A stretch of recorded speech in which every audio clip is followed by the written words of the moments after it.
નમસ્તે વિદ્યાર્થી મિત્રો, આજથી આપણે નવો ચેપ્ટર એટલે કે ફાઇનલ ચેપ્ટર અલ્ટરનેટર ચાલુ કરી રહ્યા છે. અલ્ટરનેટર એટલે શું? તો અલ્ટરનેટર એટલે કે એસી જનરેટર.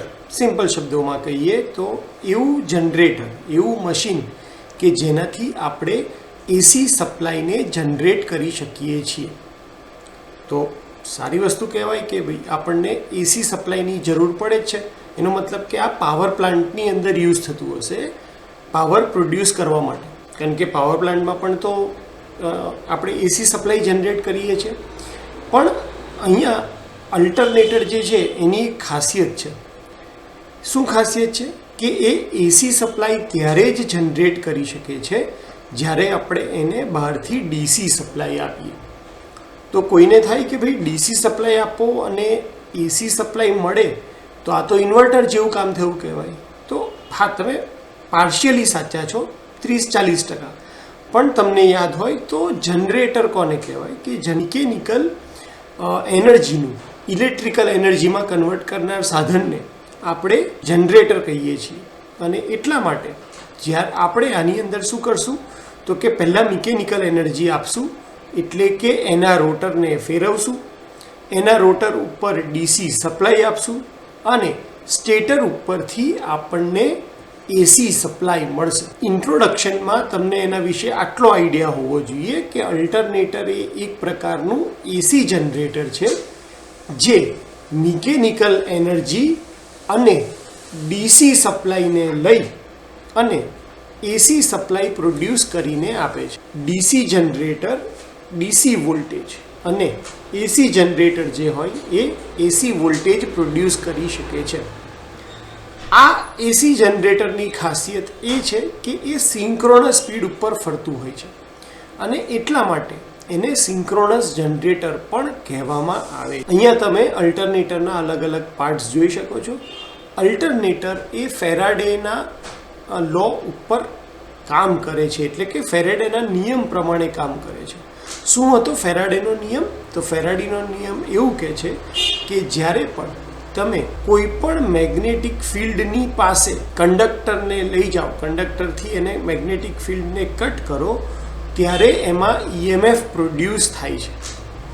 ડેફિનેશનમાં શું હતું એની? કોઈ આપણને પૂછે કે ફેરાડેઝ લો શું છે, તો whenever conductor is placed in a varying magnetic field an electromotive force is induced and if conductor circuit is closed a current is induced which is called induced current. એટલે કે જ્યારે તમે કોઈ કંડક્ટરને વેરી થતા મેગ્નેટિક ફિલ્ડની બાજુમાં લઈ જાઓ ત્યારે એમાં ઈએમએફ જનરેટ થાય છે અને જો એ કંડક્ટરની સર્કિટ ક્લોઝ હોય તો આપણને એમાંથી કરંટ પણ ફ્લો થતો જોવા મળે. આ જ પ્રિન્સિપલ ઉપર અલ્ટરનેટર કામ કરે છે. એટલે કે અલ્ટરનેટરમાં શું થશે? તમે એને મિકેનિકલ એનર્જી આપો છો. મિકેનિકલ એનર્જી એટલે કે રોટેશન. તો તમને ખ્યાલ છે કે અલ્ટરનેટરમાં બે પાર્ટ્સ હોય, સ્ટેટર અને રોટર. તો આપણે મિકેનિકલ એનર્જી કોને આપશું? રોટરને આપશું. એ જ રોટરને ફરાવતા ફરાવતા આપણે એના ઉપર ફિલ્ડ વાઇન્ડિંગને ડીસી સપ્લાય પણ આપશું અને એ ફિલ્ડ વાઇન્ડિંગ ડીસી સપ્લાય આપવાથી ફિલ્ડ વાઇન્ડિંગ હશે એ રોટર ઉપર છે એટલે ફરશે તો એ સ્ટેટરના કંડક્ટરને કટ કરશે અને એટલા માટે એ એસી ઇલેક્ટ્રિસિટી પ્રોડ્યુસ કરી અને આપણને બહાર એટલે કે આર્મેચર, સ્ટેટરમાં જે આર્મેચર રાખ્યું છે તેમાંથી આપણને ઇલેક્ટ્રિકલ એનર્જી બહાર આપશે. અલ્ટરનેટરના મેઇન બે પ્રકાર છે. કયા કયા?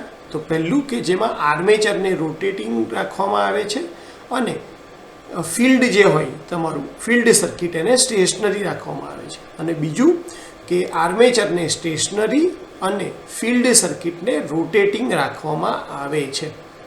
જનરલી અલ્ટરનેટરની અંદર સ્ટેશનરી આર્મેચર એટલે કે આર્મેચરને સ્ટેશનરી અને રોટેટિંગ ફિલ્ડ વધુ વપરાય છે. આપણે પહેલાં તો અલ્ટરનેટરના મેઇન પાર્ટ સમજી લઈએ. તો અલ્ટરનેટરના મેઇન બે પાર્ટ્સ છે. કયા કયા? સ્ટેટર અને રોટર. સ્ટેટર એટલે કે જે સ્ટેડી રહે છે એવા પાર્ટ. તો કયા કયા અંદર આવશે? તો કે યોક આવશે, સ્ટેટરનો કોર આવશે, સ્ટેટરની વાઇન્ડિંગ આવશે. આ જે છે સ્લીપ રિંગ છે, આ જે સ્ટેડી રહેવાના છે એને આપણે સ્ટેટર કહેશું, સ્ટેટરના પાર્ટ્સ કહેશું. અને આખી સિસ્ટમને આપણે આર્મેચર કહીએ છીએ, કારણ કે તમારા જે કંડક્ટર છે, વાઇન્ડિંગ છે, આર્મેચર વાઇન્ડિંગ છે એ આપણે સ્ટેટર ઉપર મૂકવાના છે. જ્યારે જે ફરતા પાર્ટ છે એટલે કે શાફ્ટ છે, રોટર કોર, રોટર કંડક્ટર, એને આપણે ફિલ્ડ સિસ્ટમ અથવા તો રોટર સિસ્ટમ કહેશું, કારણ કે આની અંદર આપણે રોટરમાં ફિલ્ડ આ સર્કિટ જે છે એને આપણે એનર્જાઇઝ કરવા માટે ડીસી સપ્લાય આપવાના છીએ. ફાયદો એ થશે કે આ ડીસી સપ્લાય જે આપણે આપવાનો છે એ આપણે ડાયરેક્ટ આપી શકશું નહીં, કારણ કે રોટર કેવું થતું હશે, રોટેટ થતું હશે, અને એટલા માટે આપણે સ્લીપ રિંગ થ્રુ એને ડીસી સપ્લાય આપવાના છીએ. એટલે ફરી એકવાર સમજી લો કે ભાઈ રોટરને આપણે રોટેટ કરશું, પહેલાં મિકેનિકલ એનર્જી આપશું, પછી એ રોટર ઉપર રહેલી ફિલ્ડ સર્કિટને આપણે સ્લીપ રિંગ વડે ડીસી સપ્લાય આપીશું, અને એનાથી તમારા જે સ્ટેટર છે એટલે કે આર્મેચરની અંદર EMF પ્રોડ્યુસ થશે. એનું નેચર એસી હશે. સ્ટેટરની અંદર કયા કયા પાર્ટ્સ છે તો મેં તમને કીધું એમ, સ્ટેટર કોર જે સિલિકોન સ્ટીલનો બનેલો છે, સ્લોટ્સ છે જે હાફ ક્લોઝ ટાઈપના છે, અડધા બંધ, અને આર્મેચર વાઇન્ડિંગ છે એ કોપરમાંથી બનેલું છે જેની અંદર વોલ્ટેજ આપણે પ્રોડ્યુસ કરવાના છીએ. રોટરના બે ટાઈપ આવે છે, પ્રોજેક્ટેડ પોલ પ્રકારનો રોટર અને સિલિન્ડ્રિકલ પોલ પ્રકારનો રોટર. આ બંને આપણે એક એક કરીને નેક્સ્ટ લેક્ચરની અંદર જોશું. તો આ સાથે આપણે અલ્ટરનેટરનું ઇન્ટ્રોડક્શન કમ્પ્લીટ કરીએ છીએ. Thank you so much.